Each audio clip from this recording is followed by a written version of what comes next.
Kenya inafanya mabadiliko makubwa kiuchumi.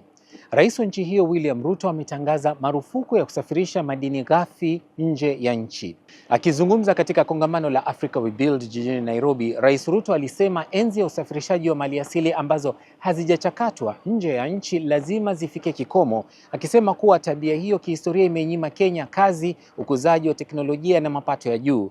Badala yake serikali itaweka kipaumbele katika uchakataji wa madini ya ndani ya nchi kabla ya kusafirishwa nje ya nchi. Ruto alitaja uchimbaji madini ya Titani kama mfano, akisema makampuni yalichimba thamani kubwa huku Kenya ikipata faida kidogo sana. Hii ni kwa lengo la kuongeza thamani. Kote barani Afrika, viongozi wanahoji kuwa bara linasafirisha nje malighafi kwa bei nafuu kisha kuagiza bidhaa ghali zilizoongezwa thamani. Marufuku hiyo inalenga karibu sekta nzima ikijumuisha dhahabu, madini adimu na titanium. Kimsingi, ikiwa inachimbwa nchini Kenya, inapaswa sasa kushughulikiwa nchini Kenya kwanza. Kihistoria, Kenya imeuza nje titanium, dhahabu, mawe ya thamani kama Tsavorite na garnet na madini mengine adimu.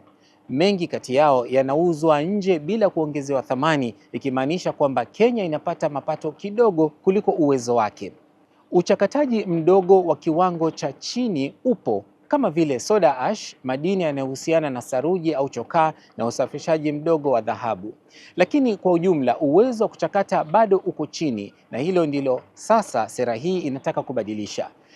Iwapo itafanikiwa, hii inaweza kutengeneza ajira katika kusafisha na kutengeneza, kuongeza mapato ya nje, kujenga viwanda vya ndani na kupunguza utegemezi wa bidhaa kutoka nje. Lakini kuna changamoto, kwani Kenya inahitaji viwanda, teknolojia na wekezaji kwanza, na mapato ya muda mfupi ya mauzo ya nje yanaweza kupungua. Wawekezaji pia wanaweza kusita ikiwa sheria zitabadilika ghafla. Kenya haiko peke yake. Baadhi ya nchi za Kiafrika tayari zimepiga marufuku usafirishaji ghafi wa baadhi ya madini kama vile Uganda ilipopiga marufuku madini yote ambayo hayajachakatwa. Zimbabwe imepiga marufuku usafirishaji wa bidhaa ghafi za lithium.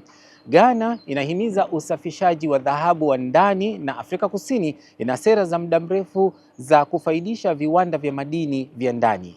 Baadhi ya nchi za Kiafrika pia zinapitia upya mikataba ya uchimbaji madini ya enzi za ukoloni au kujadiliana upya kwa manufaa ya uchumi wa ndani. Kuna maoni tofauti nchini Kenya kuhusu hili, kwani baadhi wanaamini ikiwa itafaulu inaweza kurekebisha uchumi nzima, huku wengi wakiwa na wasiwasi ikiwa itafeli itahatarisha kupunguza kasi ya sekta hiyo.